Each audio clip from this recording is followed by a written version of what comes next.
அழகான சிறுகதை மகாபாரதத்தில் எடுத்து இங்கே உங்களுக்கு சொல்கிறேன்.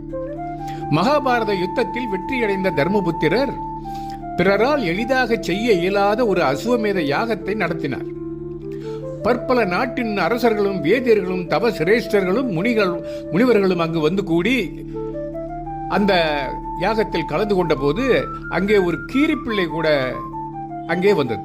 அதில் அந்த கீரிப்பிள்ளையின் உடம்பில் பாதி தங்கம் போல மினுமினுத்தது. அந்த கீரிப்பிள்ளை அங்கு வெள்ளமாய் ஓடும் அந்த தானம் செய்கின்ற தண்ணீரில் விழுந்து விழுந்து புரண்டது.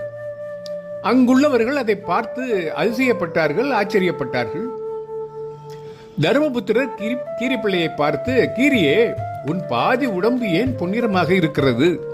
இங்கு வந்து ஏன் இப்படி புரளுகிறாய் என்று கேட்டார். இதை கேட்ட கீரிப்பிள்ளை தன் கதையை சொல்கிறது.